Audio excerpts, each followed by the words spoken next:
Welcome to Storycomic Presents, where we interview amazing storytellers and artists. This is episode 366.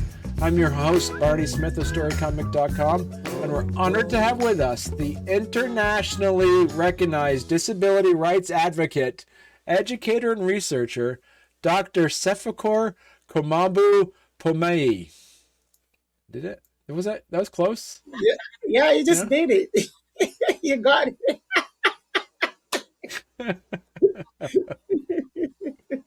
It's great. So, before the show, we were talking about you're from Ghana, my wife is from Nigeria. We were determining who had the better jollof rice, and that there will never be an answer to that. So, just for all of our listeners to know that Ghana and Nigeria always debate who has the better jollof rice. So, yeah. And maybe our audience should come for that test and they will testify and just bring the tie for us because this has been there for a long time. So we will invite them to come and taste Ghanaian jollof and Nigerian jollof and tell the world the best one.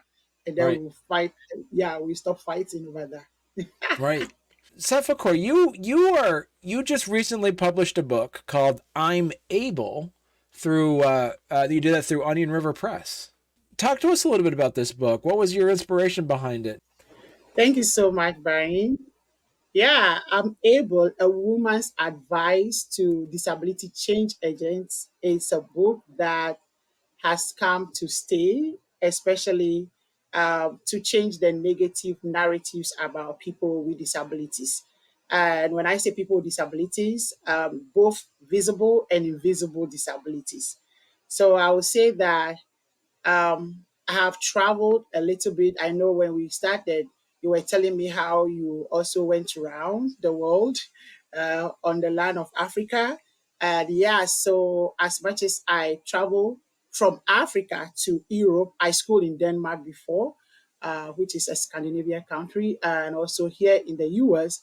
I just see that the negative narratives that revolve around disability, the word disability, is not different from any of these continents. And that was one reason why I really took it upon myself to share my story, because I realized that our stories are the same, they are similar, and as much as stigma is concerned, as much as exclusion is concerned, as much as any stereotypes that you can think about when you hear that taboo word, disability, it rings that you don't want to belong to that group. They are not productive. They are always evil, and that negative vibe around that. I saw it clearly from any of these places that I stepped my feet on, and that is the reason why at some point I was very much intentional to just bring out some of the realities on the ground of a person with disability. Again, not physically, because I am a person with physical disability in my wheelchair. So the invisible disabilities, especially, can connect to my story. Anybody like you, Barney, after this discussion, you realize that this is the book that everybody should be reading, should be really diving deep into, should be learning from, because as I was writing this book, I was looking at so many things behind the scene as a researcher, as an educator in the classroom with students every single day, as a policy analyst, and as an advocate, right?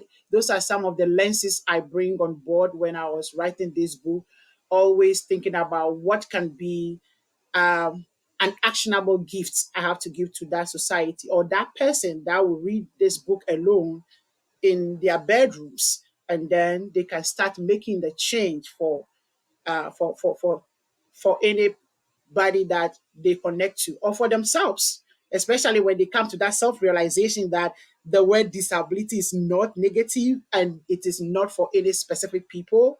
That is the point that I look at it from, and that actually was my motivation when I was writing this book.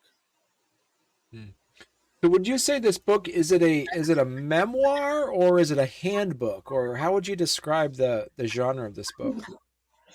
Yeah, it's a memoir. As much as it's a memoir, I think I brought a little bit of techniques or my methodology of writing this memoir is different. Just because this is a memoir of every chapter having questions for you to decode yourself and also to dismantle disability as much as any any other topic is concerned as you connect it to disability. So for me, it's my story. It's our story. So it's a memoir, but you will see questions at every chapter, which I was very intentional about. That it is not just a storyline that you read and say this book is great. No, I actually assigned the reader to be critical and also assign the reader to visit my places that I visited or I was, and also assign that reader to be in our shoes in terms of disability. So it's a memoir by taking that step of making a change. That is why it is about disability change agents. So it's so when people ask me at times, is it for kids or adults or for students or that it's Mm. for everybody. I was very, as I said, I was very intentional when I was writing this. My I have a team of working with because I speak five languages, right? International languages, two, French and English, and my Ghanaian national language, three. So I was very much aware of understanding of certain things, but the reality is it's about disability. So, but I want to be sure that when you are reading this in English, or you are reading this in Spanish, you are reading this in French. What is your action? What is that point of action for you to start uh, asking so many questions and see how you can solve the problem, or you can change what it is then to make it very simple for anybody close to you. So it's a memoir, but it has questions to tackle. And I think that is a teacher part of me, that you can't just read a book and say this book is great or just know the storyline. But that's maybe the advocacy part of me also. If you are not going to be the change maker, you can take the story far away to maybe the places that you have to make that change, or somebody has to make the change with you. What would you say is, as you mentioned, is for any ages, but would you say like a social worker would get just as much out of this as say like an architect would get out of this, or how would that work? As much as this book is concerned, it's all focusing on change, as I said. Right. One thing that Judy Human, I don't know whether you know Judy Human, she said, when other people see you as a third class citizen, the first thing you need is a belief in yourself and the Mm-hmm. knowledge that you have rights. The next thing you need is a group of friends to fight back with. That's quote from Judy has been something that I work with strongly when I was writing this book, because we have seen as was second class citizen. As much as my storyline is concerned, I am evil, supposed to be evil, supposed to be a useless being, or to be even what an outcast, right, from whatever belief system that I'm coming from. And here am I with Judy Human, who is also well recognized an international disability rights advocate, also saying the same thing. And for me, that friend or those friends that we need to rely on to fight back with us are everybody. So whether you are a professional, a doctor, an engineer, a technician, an educator, a policy analyst, a law. I mean, anybody at all. Why? Because disability is a pivot that we are all revolving around. So we are not saying that this book is for only uh, classroom people. Initially, that was what people really thought because I'm in the classroom. It's not. The good thing now is I can see this book going far away with what social workers, with caregivers, with what carpenters. Yes, a group of people doing whatever book clubs because they are parents of different employment backgrounds. I Right. see group of people like CVOU. This is a group working with other cultures, but this is an office. They are studying this book to really connect to the realities of our sufferings, how systems have been laid down, how structures have been laid down, how policies have been there to eliminate people with disability or to exclude them intentionally or consciously or unconsciously, right? So that is why it's for me, it's a clarion call for everybody to be Mm. able to have a storyline, any chapter that anybody can open that book to. If you have 5 minutes, 10 minutes, you finish, will make you think differently, will let you sink in your chair and just have that reflective moment of how do I do this best? Oh, that aha moment that I never knew this is the real situation. So that is why I started from my childhood, right? I started from the hospital, like the medical system there. There are so many things that we have or we deal with when you are a person with disability or not. I tackle issues in the classroom, right? That is education right there. I tackle issues with employment, yes. Yeah, so it's cut across.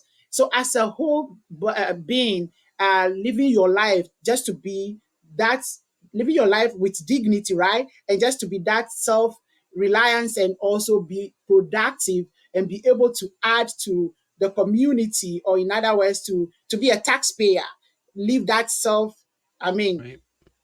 independence, right? That part of it, it's a package. So, and everybody plays a role in that person's life. So for me, when we are talking about change, we are not narrowing our scope to only one group of people, that it's for only students or it's for only parents.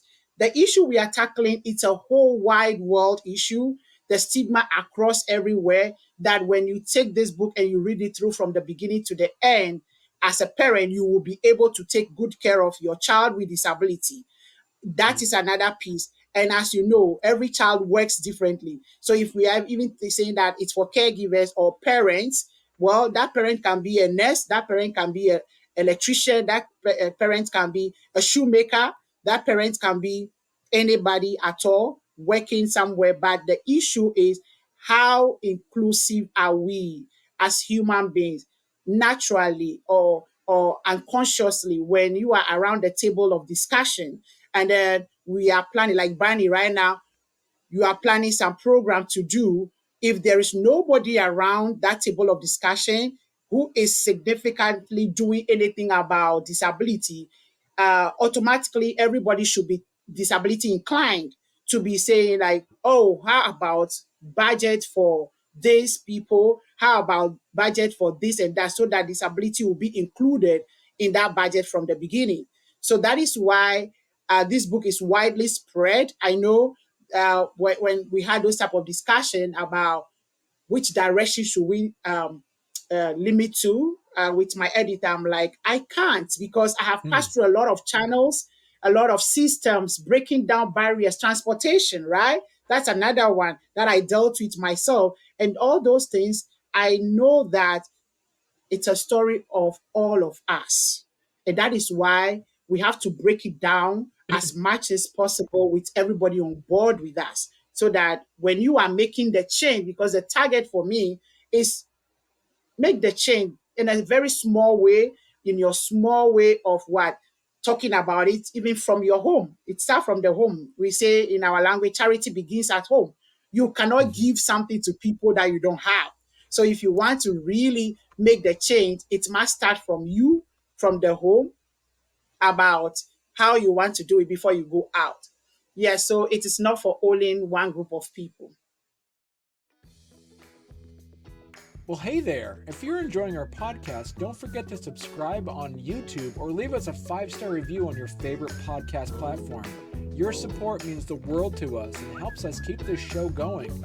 We love hearing from you, so any feedback is welcome. And thank you for being a part of our podcast family and for all your support. It truly means a lot to us. My question to you then, Dr. Sefakor, is Where do you see the future of disability advocacy? Oh, that's a good one. The future of disability advocacy is really bright. It's bright. I'm really hopeful because how far we have come. It's a long journey. Mm, We have, yeah, it's been a long journey. We have fought good fights, and there are more fights to be fought. But I have seen a very clear picture of um, people working freely to make the change that we want, especially the youth. Why? Yeah, I have hopes in the youth just because um, we are talking about these things now openly.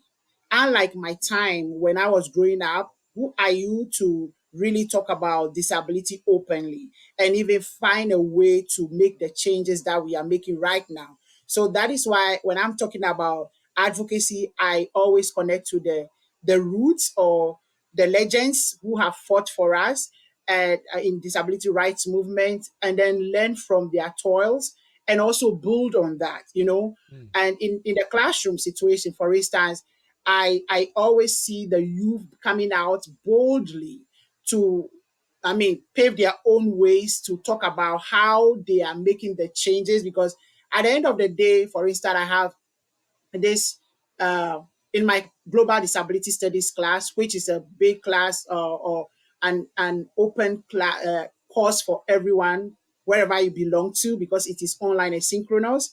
That course, you can take the course whether you are in Australia, Turkey, Kenya, So that is a place that I am so hopeful that I hear those voices coming from all angles in the same room, tackling disability issues in their home countries, how they mm, are doing it. So I have a bigger project. We call it the legacy project, or the legacy work that you have to leave with your school, with your home, with your company, wherever you are, because it is more or less, it's not only for graduates, it's open as a professional development course that people take anywhere, any level that they are. So you can see leaders, you can see the youth who are coming up, you can see people who are really the advocates or people with disabilities themselves. You can see the people working with them coming together in that class, global disability studies platform, and then brainstorming together and then narrating what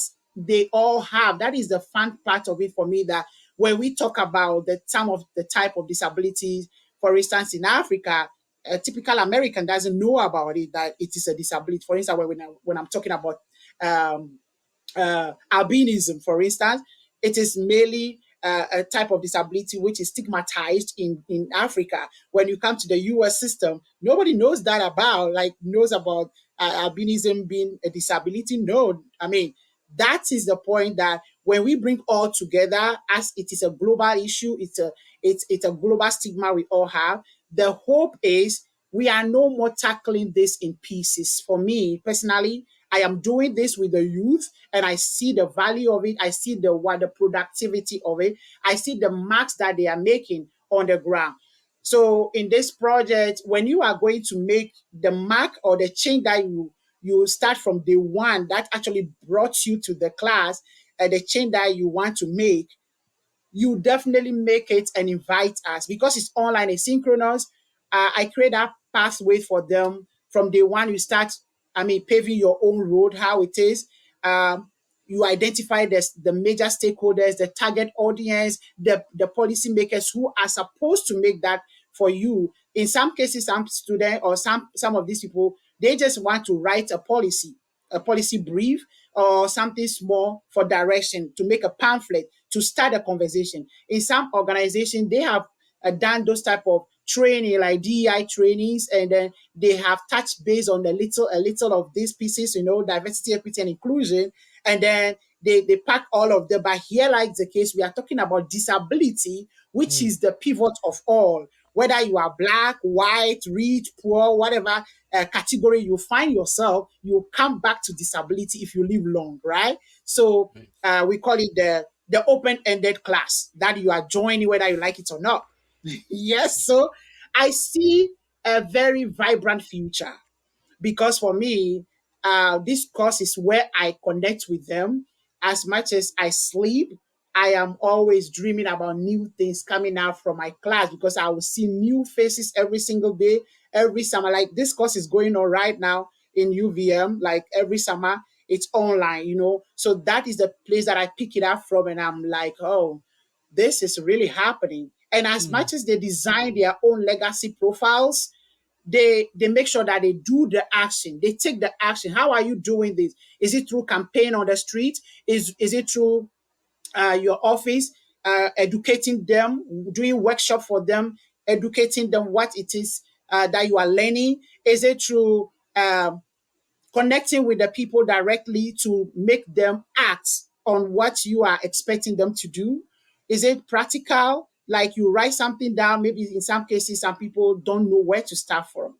So it depends upon the culture and the values that people are holding on to, and all the policies that they have or they don't have, and the resources available.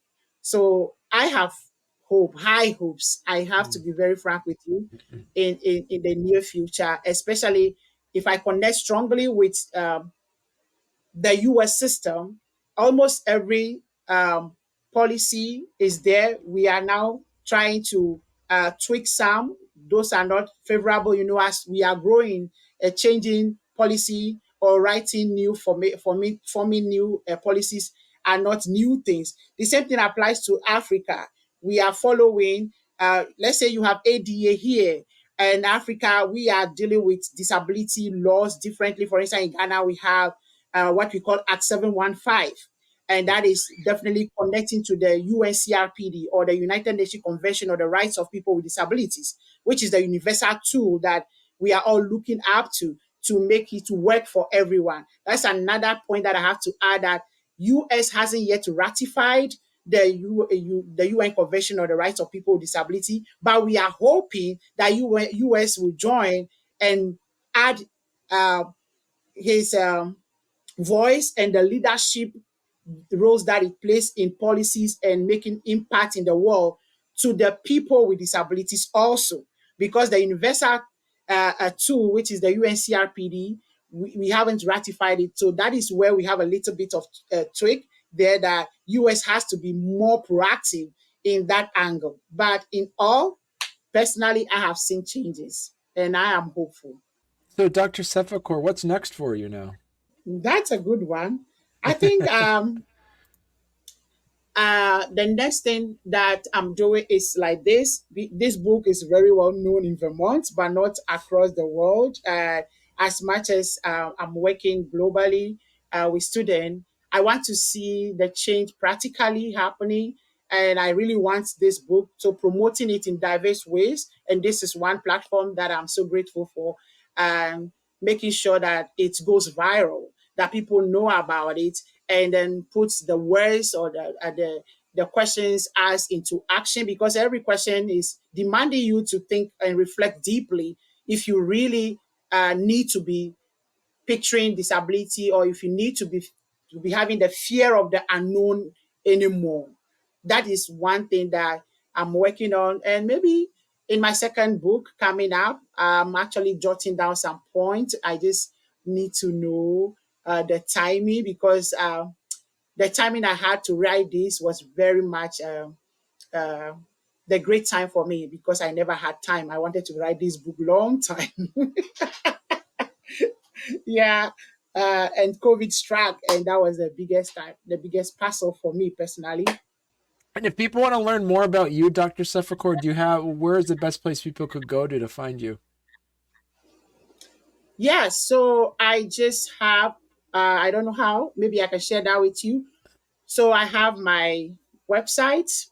Okay. I'm able, if you can Google that, I'm able sefakor.com. Okay. Uh, yeah, I don't know. Is there any, hey, did I say .com? I'm able sefakor.wordpress.com. So as you can see, I Excellent. have an artist program coming up soon in Outreach on the 17th next month in Outreach Vermont Library. Mm-hmm. So yeah, people can meet me there. I can sign some books for them there. And I can answer so many questions because I tackle different topics as a woman, as a person of color. As much as this book is concerned, I tackle issues of intersectionality. So, yeah, I'll be very much ready to um, answer any question for people who would like to explore around disability. Thank you so much, Dr. Sefakor, and I look forward to chatting again with you and with you when you come out with your sequel book. See, when you get out with a new book. See. Thank you so much, too. I really enjoyed talking with you. And I want to especially thank you and your family, your wife, especially, that she's doing a great job of giving you the good, the nutritious food, especially if you're able to eat a bar and spinach. You don't need Yeah. anything again in the world. Thank you. I really enjoyed talking with you. Thank you so much, Barney. You're welcome.